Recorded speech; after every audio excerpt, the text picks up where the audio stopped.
Structural ব্যালেন্সের জন্য আরম্ভ করব। দুটো হাত মাথার উপর,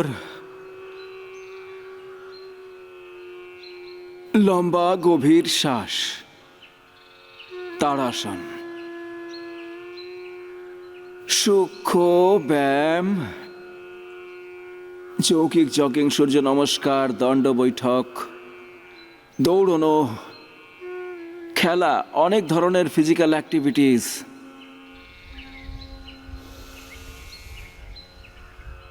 এখন যে অভ্যাসগুলো বলছি, একটা একটা অভ্যাস 5-10 বার থেকে শুরু করে 50 বার পর্যন্ত করতে পারেন, যার যেমন সামর্থ্য। ফ্ল্যাট ফুটের প্রবলেম যদি থাকে, ফুট ড্রপের প্রবলেম থাকে, এটা 50-100 বার পর্যন্ত করা উচিত। রোগের তো এমন 100টা কারণ আছে, কিন্তু তাদের মধ্যে যে 10টা বড় কারণ আছে। যোগাসন কম করা বা যোগ না করা তাদের মধ্যে একটা বড় কারণ। লেস অক্সিজেন সাপ্লাই,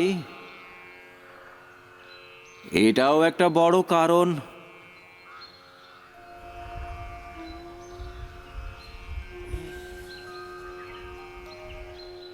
যখন ওপর থেকে উঠি, গোড়ালি উপরে উঠবে, পাঁজার উপর শরীরের পুরো ভার। আর একটা স্থিতিতে 10 সেকেন্ড থেকে আরম্ভ করে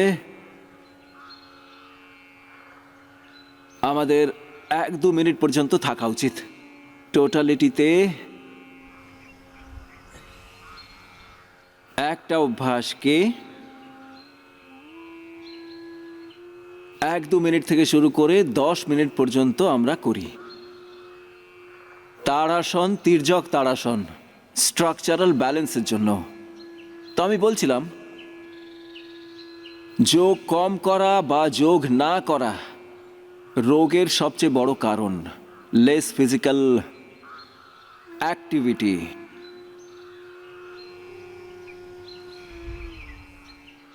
less oxygen supply, stress, anxiety, প্রজ্ঞাপরাধ। যখন ধীতি স্মৃতি আমাদের বিভ্রান্ত হয়ে যায়, তখন ভ্রান্তি আসে। धीधृति स्मृति भ्रष्टा कर्म यत् कुरुते अशुभम प्रज्ञापराधम तम विद्यात् सर्व दोष प्रकोपणम सर्वरोग सर्व दुःख प्रकोपणम। আরাম আরামে এইভাবে করো। প্রজ্ঞাপরাধ, stress, anxiety, unhealthy lifestyles, unhealthy thoughts, unhealthy eating, unhealthy emotions, ভুল প্রক্রিয়ায় ওঠা বসা, শোয়া জাগা, খাওয়া দাওয়া থেকে শুরু করে ভুল অভ্যাস, তাড়াসন, তির্যক তাড়াসন। এতে 2 প্রকারের হয়ে থাকে অভ্যাস। ত্রিকোণাসন, একটা তো জেনারেলি করাই, আরেকটা এটা। তো পাঞ্জা এইভাবে সাইডে রেখে এইভাবে পা খুলে দিলাম, এই হাত নিচে গেল, উপরের হাত উপরে, আর কাঁধের উপর দিয়ে উপরের হাতকে এইভাবে দেখবে, আর নিচের হাতের আঙুলগুলো পাঞ্জার কাছে থাকবে, আর 2 হাতের পাতা এইভাবে সামনে থাকবে, উপরের দিকে এইভাবে দেখবে। ত্রিকোণাসন। এইভাবে কিছু সময় থামতে হবে এই স্থিতিতে।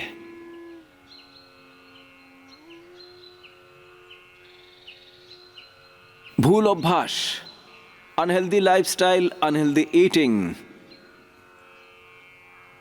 এইসব রোগের একটা বড় কারণ। জেনেটিকও থাকে। এরকম পাঞ্জাকে সাইডে নিয়ে গিয়ে তারপর 2 হাতের পাঞ্জাকে এইভাবে সামনে, কাঁধের উপর দিয়ে এইভাবে পায়ের পাতা দেখতে হবে।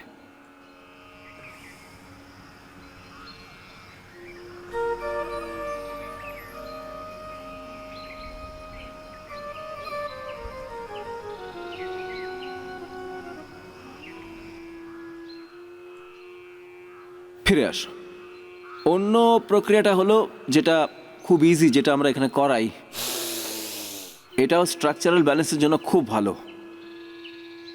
রোগের একটা বড় কারণ হলো genetic disease. Bacterial, viral disease, fungal disease. এমনিতে তো দুভাগে রোগকে বাঁটা হয়েছে। ওপরের হাতটা সোজা থাকবে এইভাবে, আর কানের সাথে লেগে থাকবে নিচের হাতটা।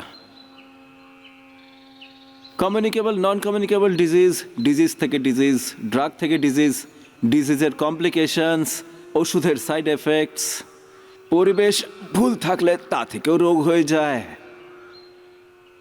পলিউশন থেকে, অ্যাডাল্টারেশন থেকে, রেডিয়েশন থেকে রোগ হয়। স্ট্রাকচারাল ইমব্যালেন্সের জন্য আপনাদের যোগাভ্যাস করাই আমরা। রোগের আরও একটা বড় কারণ পুষ্টিহীনতা, ম্যালনিউট্রিশন। হাঙ্গার আর ম্যালনিউট্রিশন থেকেই দুনিয়াতে সবচেয়ে বেশি রোগ হয় আর মরেও যায়।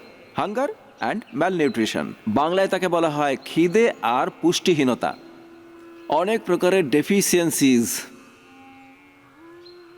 প্রোটিন থেকে শুরু করে ভিটামিন ডি, বি12, ক্যালসিয়াম, ওমেগা, 50% থেকে শুরু করে কোথাও কোথাও 80% আর 90% পর্যন্ত লোকের মধ্যে এই ডেফিসিয়েন্সি আছে।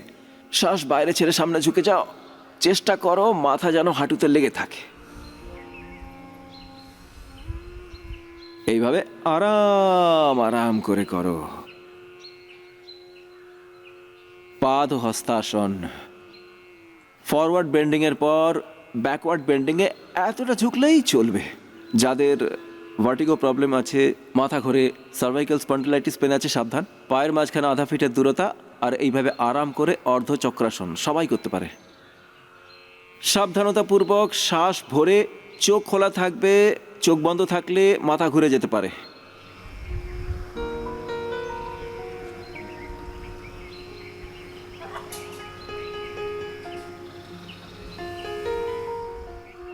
রিল্যাক্স।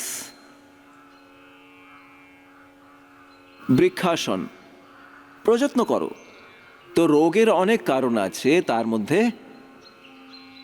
আমি খিদে আর পুষ্টিহীনতার কথা বলছিলাম। ছোট ছোট তত্ত্বের, কিলোতে নয়, গ্রামেও নয়, মিলিগ্রাম, মাইক্রোগ্রাম, ওইটুকু যদি পোষক তত্ত্ব শরীরে কম থাকে তো শিরার, নাড়ির এমন কিছু কিছু রোগ হয়ে যায় যা আমাদের খুবই কষ্ট, যন্ত্রণা, দুঃখ দিয়ে থাকে। তো তাতে একটা খুবই বড় কারণ স্ট্রাকচারাল ইমব্যালেন্স।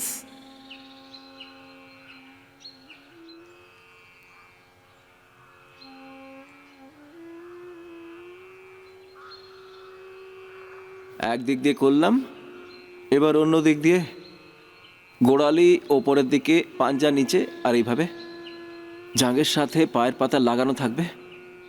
ধীরে ধীরে হাত ওপরে উঠিয়ে দেব, আর এইভাবে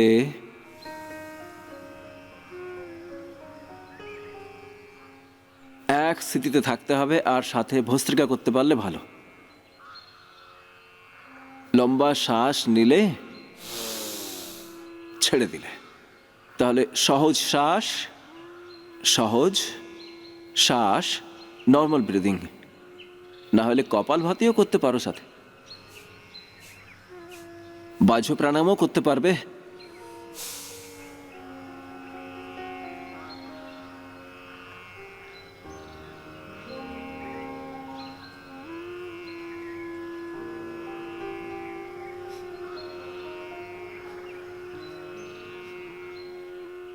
আসন করা আর ছাড়ার সময় আমাদের সহজতা খণ্ডিত হওয়া উচিত নয়। এবার যাদের ফ্লেক্সিবিলিটি একটু বেশি, তারা এইভাবে হাত এইভাবে করেও করতে পারবে।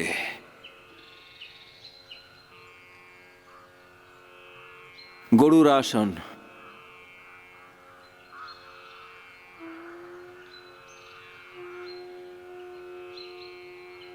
ছাড়ার সময়ও এরকমই, ধীরে ধীরে ধীরে ধীরে। তাড়াতাড়ি কিছুই করতে নেই, ধৈর্য সহকারে। ধৈর্য হলো ধর্মের প্রথম লক্ষণ। ধৃতিক্ষমা তমোস্তেয়ম শৌচমিন্দ্রিয় নিগ্রহাঃ ধীর বিদ্যা সত্যমক্রোধো দশকম ধর্মলক্ষণ।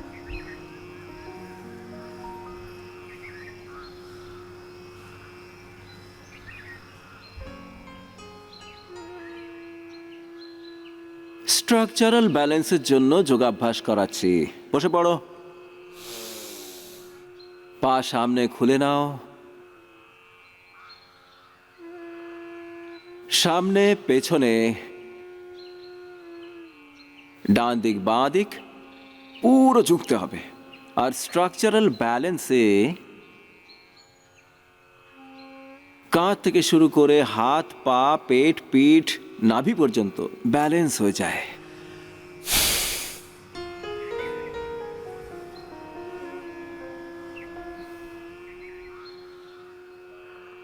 সামনে ঝোঁকার চেষ্টা তো করো। যদি বেশি ঝুঁকতে না পারো, এতটাই এইভাবে ধরে রাখতে হবে। টান টান করে রাখো পুরো শরীরকে। ধীরে ধীরে ধীরে ধীরে ধীরে ধীরে তোমাদের নাড়িতে, শিরাতে একটা পজিটিভ ধরনের টান টান ভাব আসবে। স্ট্রেচিং অনেক প্রকারেরই হয়ে থাকে। একটা হয় জোর জবরদস্তি, শক্তি প্রয়োগ করে, সেরকম নয়। এইভাবে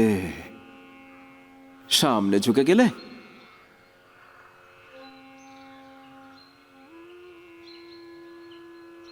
শশকাসন। দুই হাত ওপরে। যাদের কোমরে ব্যথা, আগে ঝুঁকবে না কেউ। হার্নিয়া থাকলে পেছনে নয়, এতটা হলেই অনেক। শ্বাস বাইরের দিকে ছেড়ে সামনে ঝুঁকে যাও, অল্প একটু থেমে যাও।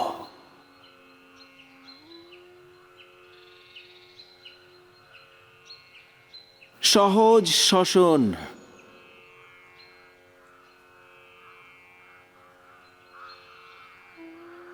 লম্বা লম্বা শ্বাস চলতে থাকবে।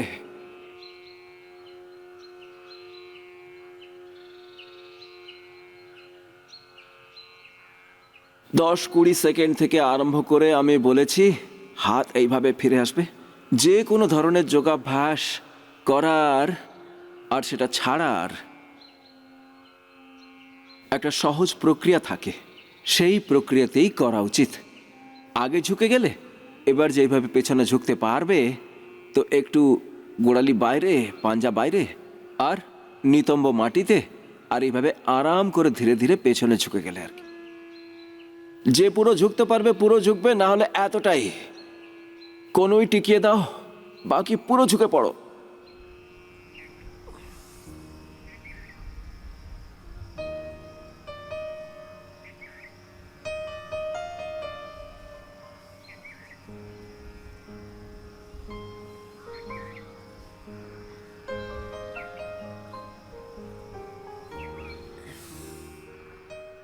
ফিরে আসবো।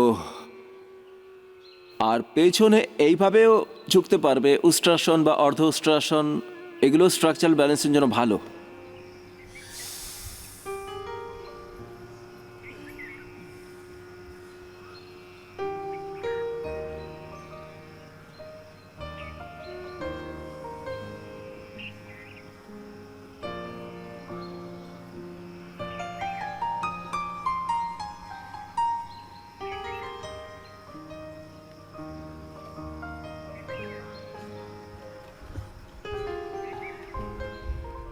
পদ্মাসন, যোগ মুদ্রাসন, সুপ্ত পদ্মাসন। দেখো এবার শোনো, অনেক সময় কি হয়, সব টেস্ট নর্মাল। এটা অনেক বড় কথা বলছি, তবুও রোগী।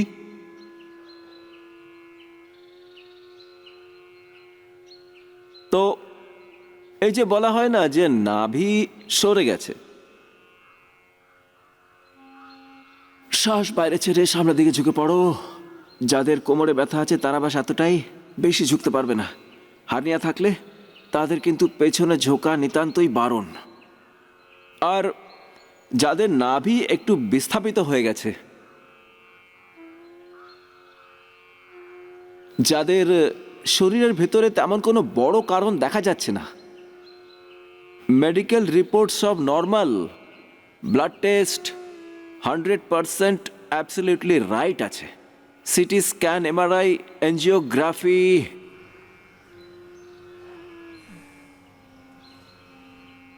সব কিছু নর্মাল, এন্ডোস্কোপি নর্মাল, সব chemical salts hormones normal. Baat পিত্ত কফেরও বিশেষ কোনো প্রকোপ দেখা যাচ্ছে না যে আমার বাত পিত্ত কফ। এবার দেখো তিনটে দোষের পরীক্ষা কিভাবে করা হয়।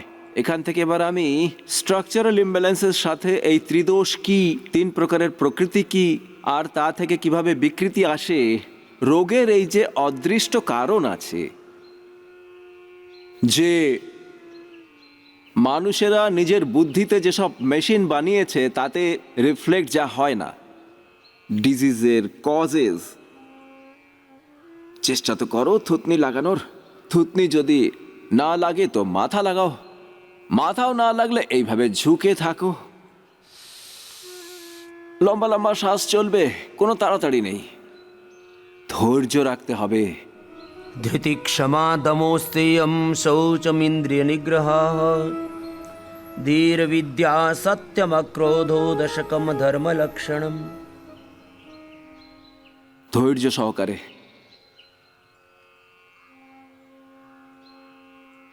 বিচলিত হলে চলবে না, এটাকে বলা হয় অখণ্ড সাধনা। प्रारभ्यते न खलु विघ्न भयेन नीचैः प्रारभ्य विघ्न विहिता विरमन्ति मध्याः विघ्नैः पुनः पुनरपि प्रतिहन्यमानाः प्रारभ्य चोत्तम जनान परित्यजन्ति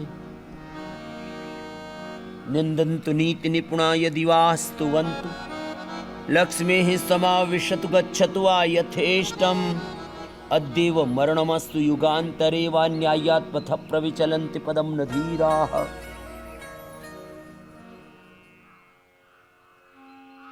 এবার দেখো 1 মিনিট তো এইভাবে থেমে থাকতে হবে ধীরে ধীরে।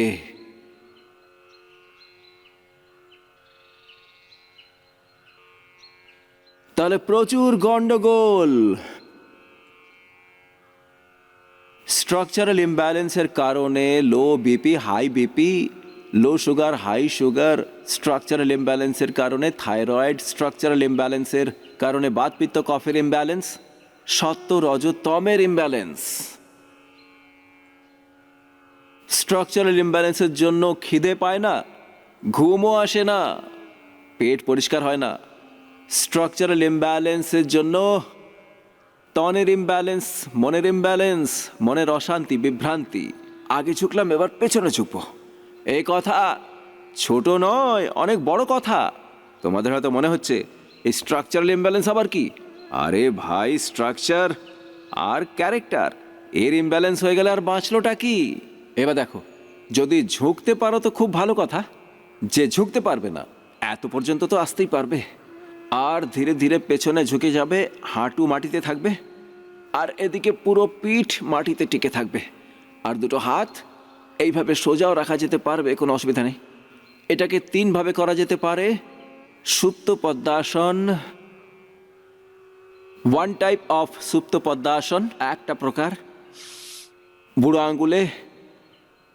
আঙ্গুল এইভাবে লাগিয়ে দিতে হবে, আঙ্গুল সব সোজা থাকবে।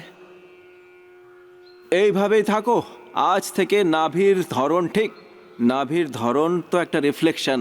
যখন স্ট্রাকচারাল ইমব্যালেন্স হয়ে যায় তো নাভি বিস্থাপিত হয়ে যায়, আর এর কারণেই অনেক রকম রোগ হয়। কারো ওজন এত বেড়ে যায় যে রাম রাম রাম রাম 1 কুইন্টাল থেকেও বেশি, কারো এত কম হয়ে যায় যে 35-40 কিলো। আমি দেখেছি এখানেও 2 ইঞ্চি ভুজা, 3 ইঞ্চির জাং, একেবারে পুরো কঙ্কাল অবস্থা।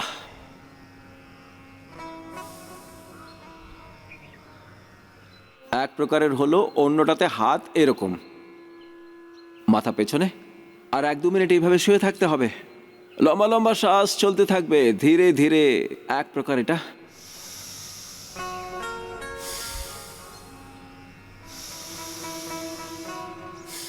অন্য প্রক্রিয়া আভ্যন্তর প্রাণায়াম। শ্বাস ভরে রাখলাম,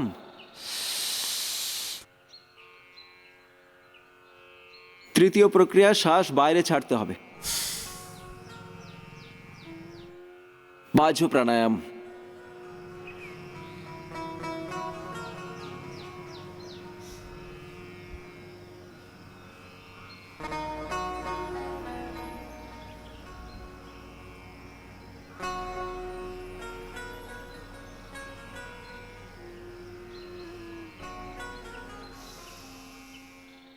কেউ কেউ বলে নলি ভরে গেছে পেটে, এরকম গুড় গুড় করে, এখানে ফুলে গেছে, এখানে ফুলে গেছে, অনেক খারাপ অবস্থা পেটের। এদিকে পুরো এই যে শিরা আছে টান টান হয়ে যায়, টেনে যায়, আর অনেক খারাপ অবস্থা হয়ে যায় পেটের। এটা একটা আলাদা প্রকারেরই সিচুয়েশন হয়। তো এই তৃতীয় প্রকারের অভ্যাস এইভাবে, এতে এইভাবে অর্ধ মৎস্যাসন, মৎস্যাসন, প্রথম আঙ্গুল আর বুড়ো আঙ্গুল, পায়ের বুড়ো আঙ্গুল ধরতে হবে, কোনুই মাটিতে, কাঁধ এইভাবে মুড়ে রাখতে হবে।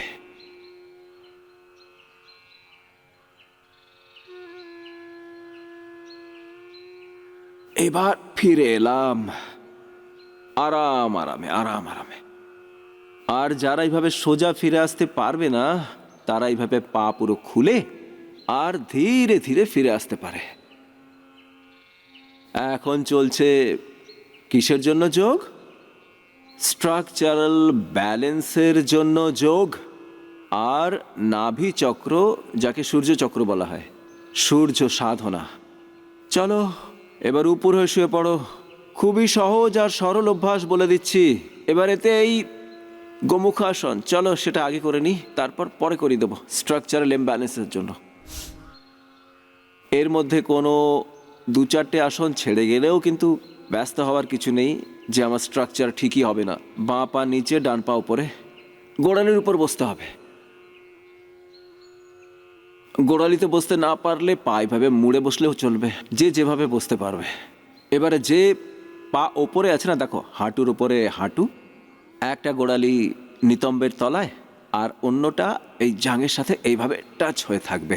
সঠিক প্রক্রিয়াতে করা উচিত যোগাভ্যাস, যে পা ওপরে সেই হাত ওপরে এইভাবে, আরেকটা হাত পেছন দিকে এইভাবে, আর এইভাবে ধরতে হবে। আর এতে ভস্ত্রিকা প্রাণায়াম করা যেতে পারে। এটা লাংয়ের জন্য, হার্টের জন্য, আর ফিজিক্যাল ব্যালেন্সের সাথে সাথে মেন্টাল ব্যালেন্স, আর সব থেকে বড় কথা হলো প্রাণেরও ব্যালেন্স হওয়া খুব জরুরি।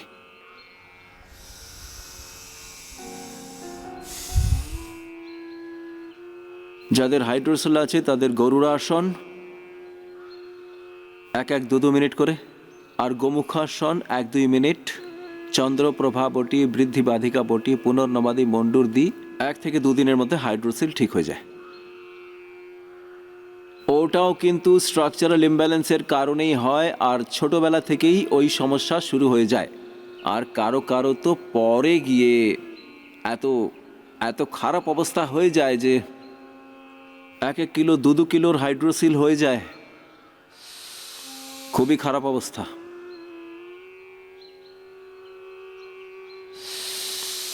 ভস্ত্রিকা করো, কপাল ভাতি করো, মধ্যম গতিতে সহজতার সাথে বাহ্য প্রাণায়াম করো।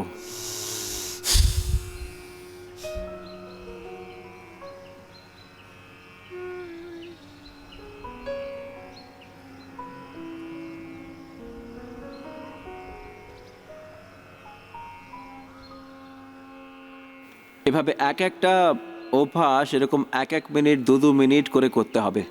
অন্য দিক দিয়ে এবার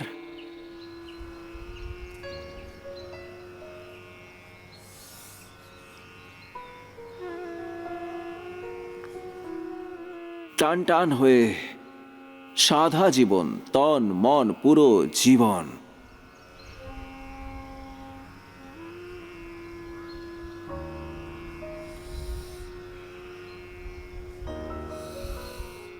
চেষ্টা করো।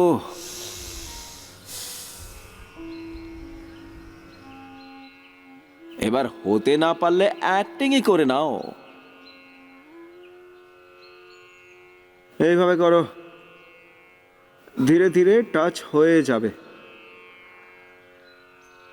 ধীরে ধীরে হতে থাকবে।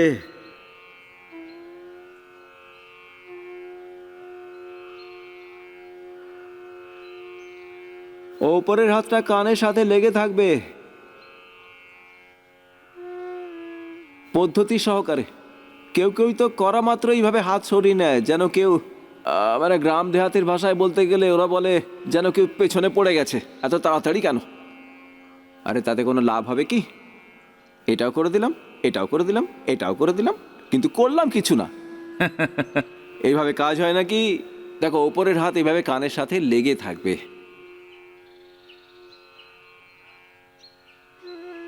ভস্ত্রিকা, কপালভাতি, বাহ্য প্রাণায়াম, উজ্জাইয়ের সাথে।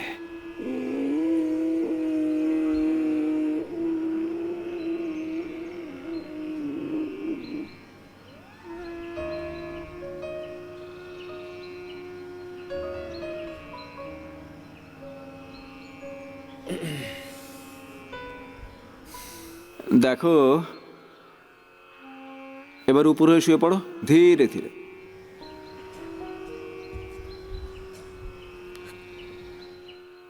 এবার কারো আঙুল, কারো কবজি, কারো কারো কনুই, কারো আবার কাঁধ, কারো কারো ঘাড়, কারো পুরো পিঠ, পুরো 33টা ভার্টিব্রাস, কারো উপরে নিচে যন্ত্রণায় ভরা। কারো পিঠ, কারো কোমর, কারো জাং, কারো হাঁটু, কার পিণ্ডুলি, কারো গোড়ালি, কারো পাতা, এইভাবে যন্ত্রণায় ভরা। ধীরে ধীরে লম্বা লম্বা শ্বাস। স্ট্রাকচারাল ইমব্যালেন্স করতে করতে আজই, এক্ষুনি তোমাদের সব কিছু ব্যালেন্স হয়ে যাবে। এগুলো স্ট্রাকচারাল ইমব্যালেন্সের জন্য বলছি।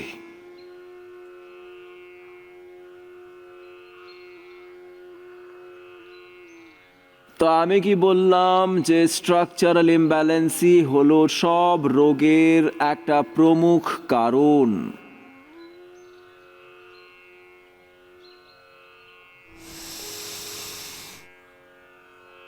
এবার এতে মানে লাইফস্টাইল ডিজিজ, জেনেটিক ডিজিজ আর অনেক ধরনের ইনকিউরেবল অ্যাসিলেমাস, অটোমেন ডিজিজেরও কারণ হয়। সামান্যভাবে সর্দি, জ্বর এগুলো থেকে শুরু করে বাত, পিত্ত, কফ রোগের প্রকোপ, ত্রিদোষের প্রকোপ,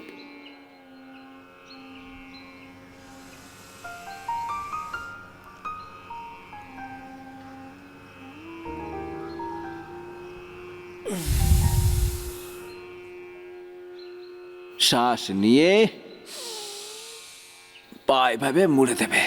আর এসব করার সময় তোমাদের কিন্তু খুবই সহজ আর শান্ত থাকা উচিত। এবার দেখো, ভুজঙ্গাসনও করব 3 প্রকারের, শলভাসনও করব 4 প্রকারের। এমনিতে ভুজঙ্গাসনও 4 প্রকারের করা যেতে পারে। চলো ঠিক আছে, 4 প্রকারেরই করব। এক একটা অভ্যাস 10-20 সেকেন্ড থেকে শুরু করে আধা মিনিট পর্যন্ত। যে এতটা উঠাতে পারবে এতটা উঠাও, আরও উঠাতে পারলে আরও উঠিয়ে নাও। বাতের দোষ প্রকোপিত হলে পুরো শরীরে যন্ত্রণা হয়, জয়েন্টসে তো ব্যথা হয়ই। সব থেকে বেশি প্রভাব তার হাতের, পায়ের আঙ্গুল থেকে শুরু করে পায়ের পাতায়, গোড়ালিতে, হাঁটুতে, তারপর কোমরে, ঘাড়ে, আবার হাতেরও আঙ্গুলে, আর কবজিতে, কনুইতে, এই সব জায়গাতে যন্ত্রণা শুরু হয়। এবার ভুজঙ্গাসন একভাবে করা হলো, এরপর অন্যভাবে। জয়েন্টের উপর বেশি প্রভাব পড়ে বাত রোগের, এছাড়া অন্য মাংসপেশির উপর প্রভাব পড়ে মাসেলসের উপরে। এটাকে আজকাল ফাইব্রোমাইলজিয়া বলা হয়। আর হাড়ের ভিতরে প্রভাব পড়ে, যাকে আজকাল অস্টোপোরোসিস, অস্টোপেনিয়া বলা হয়। পুরো উঠিয়ে দাও, কোনোই এরকম সোজা থাকবে, কিছুক্ষণ এইভাবে থামবে, সঙ্গে সঙ্গে ফিরে আসবে না, কিছুক্ষণ আটকাতে হবে। নাড়ির উপর, শিরার উপর প্রভাব পড়ে, এসিএলএমএস, অটোমেন ডিজিজ বলে। মস্তিষ্কের উপর প্রভাব পড়ে, তাকে ব্রেন ডিমেনশিয়া বলে। Parkinson's, paralysis, cerebral palsy, autism. ঘুম আর শান্তি উড়ে গেছে। ভুজঙ্গাসনের দ্বিতীয় অভ্যাস। এবার তৃতীয়। এভাবে কাঁধের উপর দিয়ে অপোজিট সাইডের পায়ের গোড়ালি দেখবে।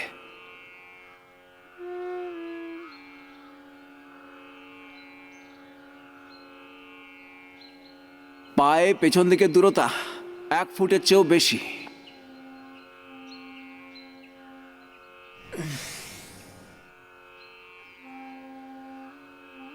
কিছু হলো কি? কাঁধের উপর দিয়ে এইভাবে দেখতে হবে, আর অল্প থামতে হবে। সহজ শ্বসন চলতে থাকবে, নর্মাল ব্রিদিং।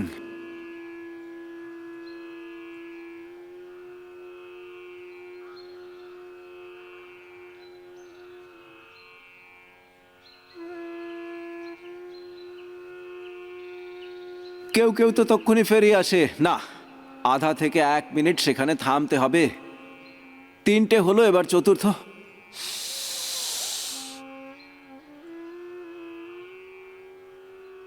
নাভি পর্যন্ত ওঠাও, চেষ্টা করো।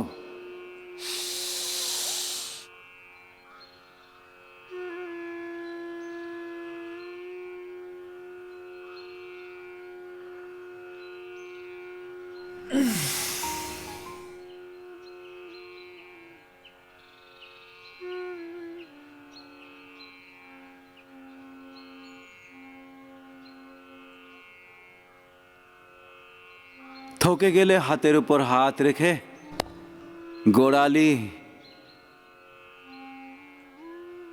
ভেতরে, পাতা বাইরে। এবার নিজের চেক করে নাও। যাদের গোড়ালি উপর নিচে রয়েছে তাদের স্ট্রাকচারাল ব্যালেন্স গড়বড় আছে। 3-4টে প্রক্রিয়া বলে দিচ্ছি তোমাদের।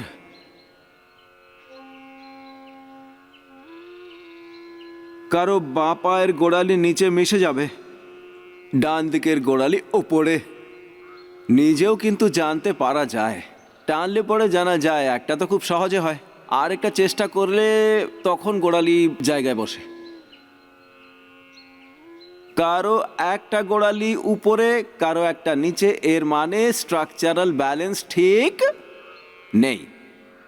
এটা একটা প্রক্রিয়া।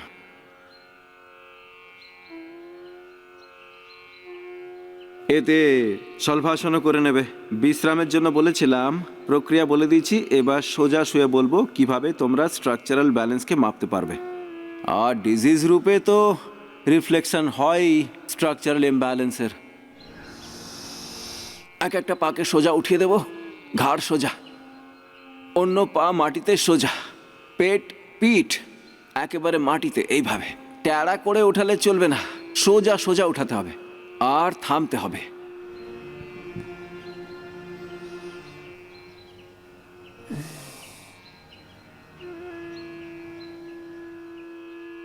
ধীরে ধীরে। এবার অন্য দিক দিয়ে।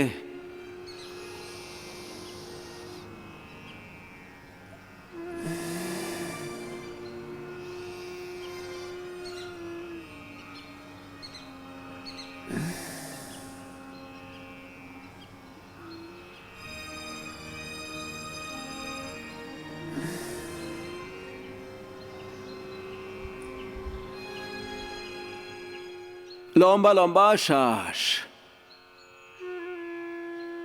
যে সুস্থ সে 2 পা দিয়ে করতে পারবে।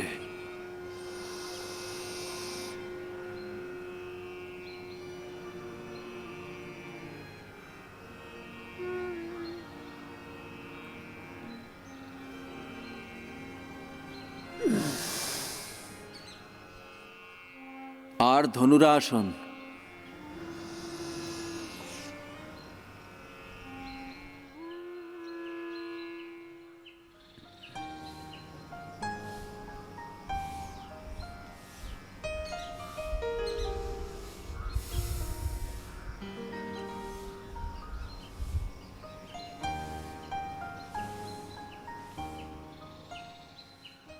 তারপর মকরাসনে একটু বিশ্রাম।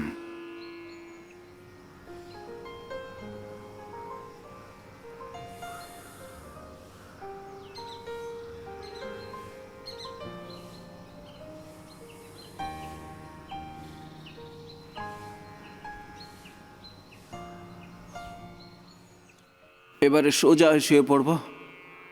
সোজা হয়ে শোয়ার পর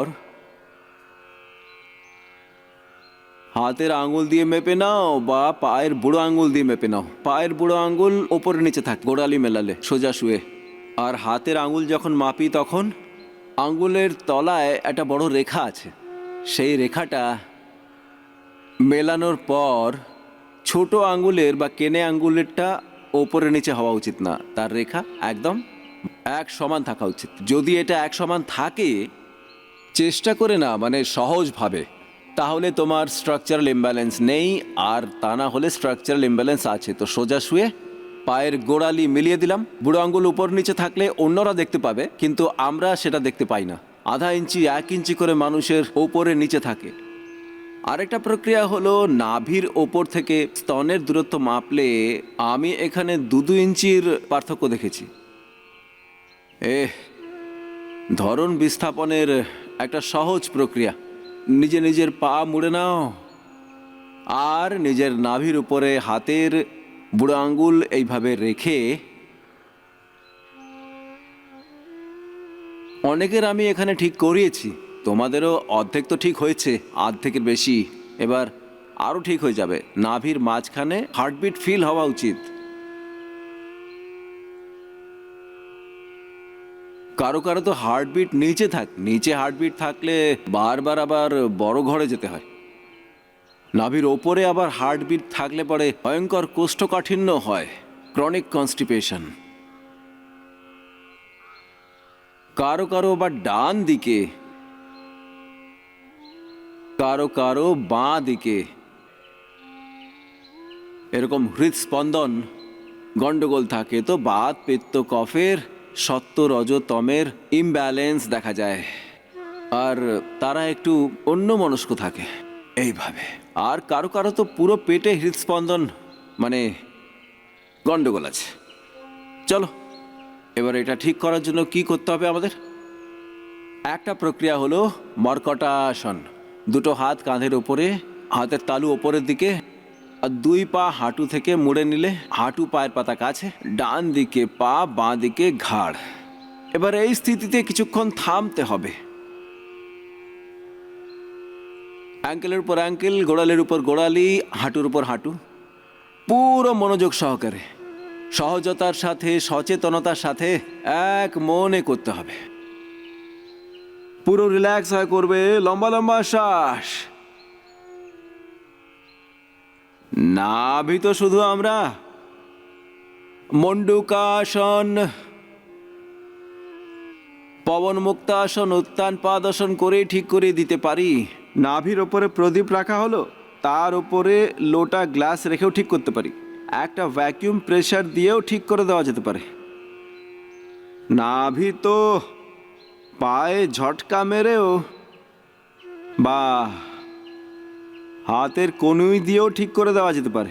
আলাদা আলাদা তার অনেক প্রক্রিয়া আছে নাভি ঠিক করার জন্য, কিন্তু তাতে টেম্পোরারি ঠিক হতে পারবে। নাভি কিন্তু পার্মানেন্ট ঠিক হওয়া উচিত। সাস্টেনেবল হেলথের কথা বলছি আমি এখানে। স্থায়ীভাবে যাতে নাভি ঠিক হয় সেই জন্যই আসুন এইভাবে করে নেবে। একটু রিল্যাক্স হয়ে যাও। হাঁটুর উপর হাঁটু, গোড়ালির উপর গোড়ালি, অ্যাঙ্কেলের উপর অ্যাঙ্কেল, ঘাড় বিপরীত দিকে, আর শ্বাস একেবারে সহজভাবে চলতে থাকবে এতে। এইসব অভ্যাস করতে করতে তোমরা শেষমেশ দেখবে কি যে সমস্যা বহু বছর ধরে ছিল, যে পীড়া ছিল, যন্ত্রণা ছিল, একটা কাঁটা যেন বেরিয়ে গেল। আরে এটা হলোটা কি? এ তো চমৎকার হয়ে গেছে। মানে একদম প্রফুল্লিত হয়ে যাবে, উৎসাহে ভরপুর হয়ে যাবে। এইভাবে মর্কটাসন। থামতে হবে একটা স্থিতিতে ভাই। রিল্যাক্স। ভুল প্রক্রিয়াতে শোয়ে, ভুল প্রক্রিয়াতে বসে, রাত ভোর ঘুমিয়ে যখন সকালে উঠলো তো দেখলো যে ঘাড় জাম হয়ে গেছে, কোমর জাম হয়ে গেছে। এ তো উপদ্রব হয়ে গেল সারা রাতে। ভুলভাবে বসার জন্য, ঘুমানোর জন্য স্ট্রাকচারাল ইমব্যালেন্স হয়ে গেছে।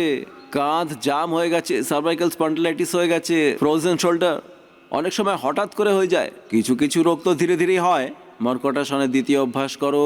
হাঁটু পায়ের পাতা ভেতরে 1 ফুটের চেয়েও বেশি দূরত্ব। ডান দিকে হাঁটু মাটিতে থাকবে, বাঁ দিকের হাঁটু ডান দিকের পায়ের পাতা ওপরে, ঘাড় বিপরীত দিকে। আর পুরো স্ট্রেচ করে রাখতে হবে, পুরো স্ট্রেচিং। শ্বসন চলতে থাকবে। খুবই দুর্দান্ত এই অভ্যাস। এইভাবে থেমে থাকতে হবে একটা স্থিতিতে।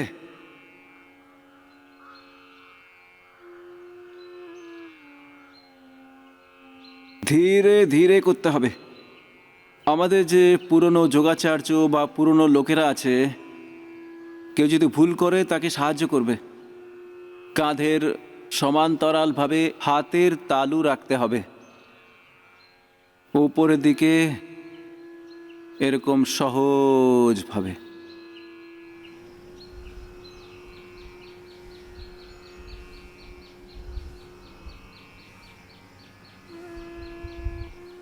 করতে করতে তোমরা নিজেরাই অনুভব করবে যে ভেতরে কিছু না কিছু ঠিক হয়ে যাচ্ছে।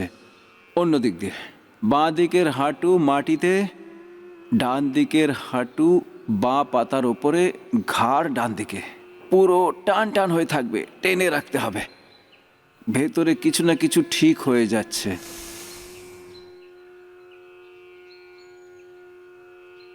একটা হাঁটু মাটিতে, আরেকটা হাঁটু পাতার উপরে, ঘাড় বিপরীত দিকে থাকবে। আর শ্বাসের গতি সহজ।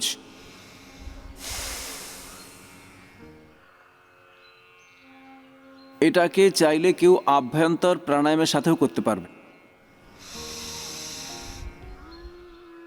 বাহ্য প্রাণায়ামের সাথেও করতে পারবে, আর সহজ শ্বসনের সাথে, ডিপ ব্রিদিং এর সাথেও করতে পারবে।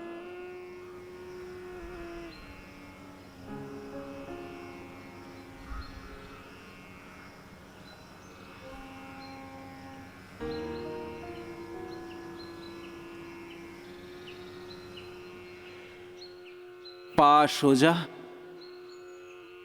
মর্কটাসনের তৃতীয় অভ্যাসের জন্য ডান পাকে পুরো সোজা ওপরে ওঠাবো, যতটা বেশি সম্ভব ওপরে ওঠাতে হবে। হাঁটু সোজা, পায়ের পাতা টান টান। আর অপোজিট সাইডে নিয়ে যেতে হবে। হাতের তালুর পাশে পায়ের পাতা, আর টান টান করে রাখো দুটো পা, পুরো টান টান হয়ে থাকবে।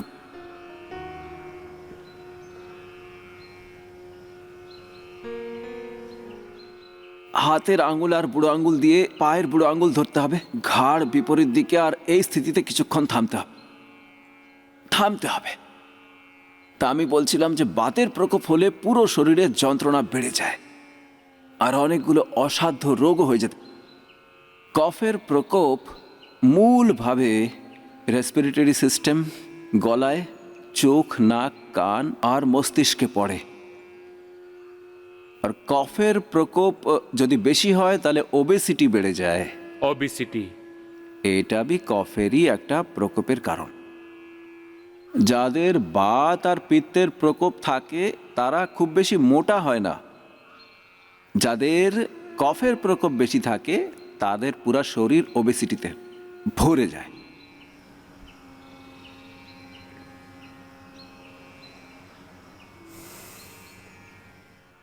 এবার অন্য দিক দিয়ে। আর পিত্তের প্রকোপ মলমূত্রে জ্বলন, পেটে জ্বলন, চোখে জ্বলন, মাথা ব্যথা হওয়া, পুরো শরীরে বেশি বেশি ঘাম হওয়া, বিপি ইত্যাদি বেড়ে যাওয়া, বেশি রেগে যাওয়া। অন্যদিক দিয়ে এইভাবে করো, যতটা বেশি সম্ভব এইভাবে করতে হবে। আর বিপরীত দিক দিয়ে কিছুক্ষণ ধরে এই স্থিতিতে থামতে হবে।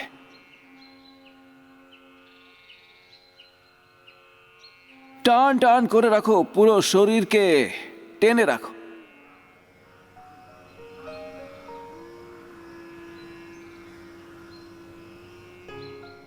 টান টান হয়ে থাকবে পুরো শরীর।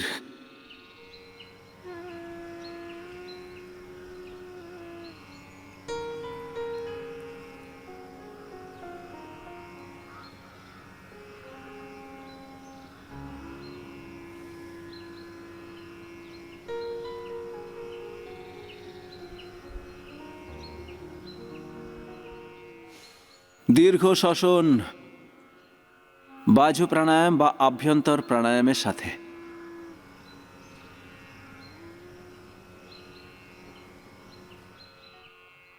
ফিরে আসো ধীরে ধীরে, যেভাবে পাগুলো নিয়ে গেছিলে ঠিক সেইভাবে, সেই প্রকারেতে ফিরে আসতে হবে।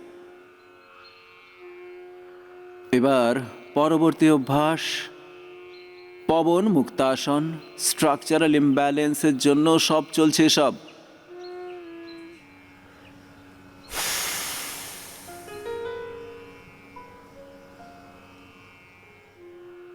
পায়ের পাতা নিচে থাকবে, গোড়ালি নিতম্ব ওপর দিকে ছুঁয়ে থাকবে।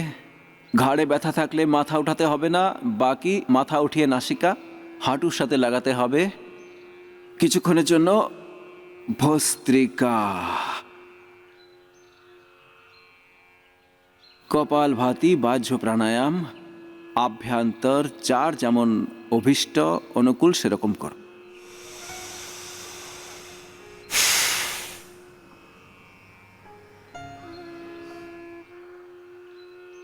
একটা স্থিতিতে থামতে হবে। বাত পিত্ত কফের প্রকোপ, ত্রিদোষ থেকে প্রকোপিত হওয়া। তারপর স্ট্রাকচারাল ইমব্যালেন্স থেকে কারো কারো তমগুণও অনেক বেড়ে যায়। কিছু করার ইচ্ছেই হয় না, মনে হয় পড়ে থাকি শুধু।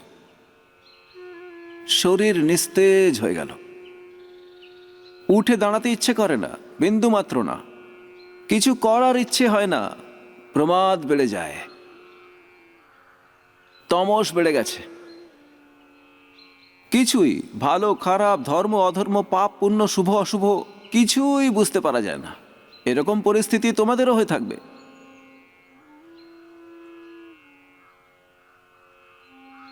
অকর্মণ্যতা, ইনঅ্যাকশন, আর মাঝে মাঝে তো রং অ্যাকশন রিয়াকশনও হয়ে থাকে। কিন্তু জড়তা, মূঢ়তা, অবিবেকশীলতা,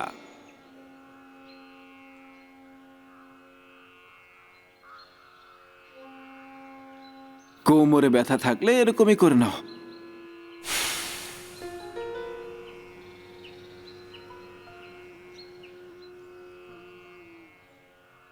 এও স্ট্রাকচারাল ইমব্যালেন্সের কারণে হয়।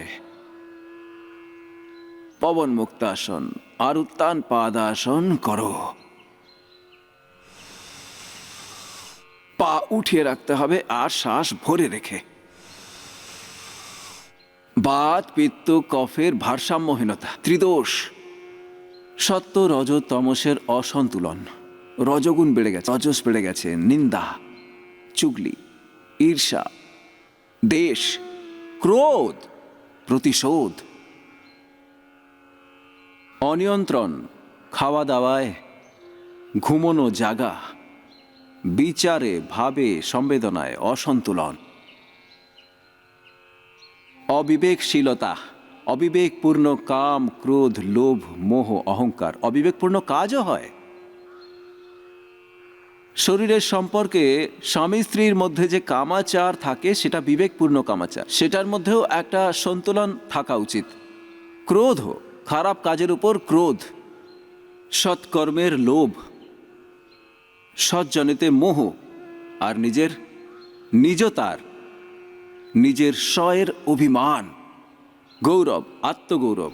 তো অবিবেকপূর্ণ কাম, ক্রোধ, লোভ, মোহ, অহংকার। प्रमाणि विपर्य विकल्प निद्रा स्मृति रूप क्लिष्ट वृत्तियां और अविद्या स्मिता राग द्वेष अभिनिवेश जो क्लेश होते इसका। উপরে উঠিয়ে থামতে হবে আধা থেকে 1 মিনিট, আর তারপর ধীরে ধীরে নিচে আনতে হবে। ধড়াম করে আনলে হবে না। উত্তান পাদাসন। তমস প্রধান, রজস প্রধান, আর কখনো কখনো সত্য এত বেশি বেড়ে যায় যে তারপর মানুষ ব্যবহার ভুলে যায়, কোনো সুদ বুধ আর থাকে না। সেটাও ঠিক নয়। সেই জন্য प्रकाश क्रिया स्थितिशीलम भूतेन्द्रियात्मकम भोगापवर्गार्थम दृश्य। সমতা থাকা উচিত সত্য রজস তমসে। প্রাধান্য সত্তর থাক। আর শোনো, তুমি যদি মানসিকভাবে এটা ভেবেও নাও যে দেখো আমি তো শুধু সত্ত্বেই প্রতিষ্ঠিত হয়ে গেছি, গুণাতীত ভাবাতীত হয়ে গেছি, যদি এই তিনটে গুণের সত্য রজ তমসের সন্তুলন না থাকে তো বাঁচতেই পারবে না, বসতে পারবে না, শুতে পারবে না, ঘুমও আসবে না, চেষ্টা করতে পারবে না। প্রকাশ ক্রিয়া আর তার জ্ঞানশীলতা, গতিশীলতা আর বিশ্রান্তি, এটা সত্য রজ তমসের দিব্য একটা স্বরূপ, তার ব্যালেন্সড তার অভিব্যক্তি। পবন মুক্তাসন, উত্তান পাদাসন করলাম, এবার নৌকাসনও এইভাবে আধা থেকে 1 মিনিট পর্যন্ত শরীরকে ধরে রাখতে হবে, দুদিক থেকে উঠিয়ে একটা সহজ স্থিতিতে। আধা আধা ফুট এইভাবে উঠবে, এতটা, অল্প অল্প ওঠাও। যে বেশি ওঠাতে পারবে ওঠাতে পারো, তবে এর চেয়ে বেশি ওঠাতে হবে না।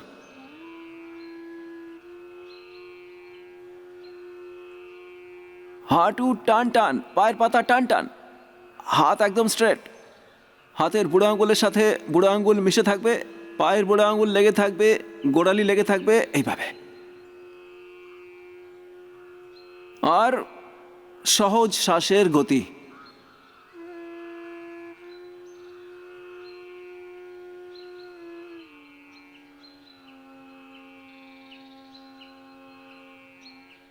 অল্প ওঠালেও কিন্তু পুরো লাভ পাওয়া যায়। খুব ব্যথা লাগে পেটে, কিন্তু ব্যথা লাগে খুব। কিছুক্ষণ পর তো এমন অবস্থা হয় যে মনে হয় যে আর হবে না ভাই, এমন অবস্থা হয়। পা মুড়ে নিয়ে সেতু বন্ধাসন।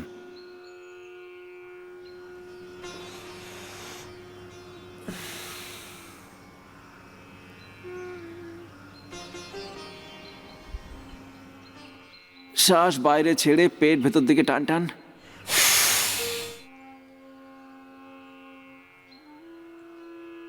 কারো যদি নাভিতে সমস্যা থাকে তাহলে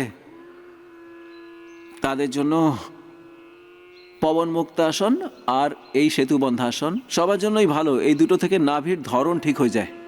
কতক্ষণ করতে হবে? 1 থেকে 2 মিনিট পর্যন্ত। আর বাহ্য প্রাণায়ামের সাথে করো, তাহলে তো খুব ভালো।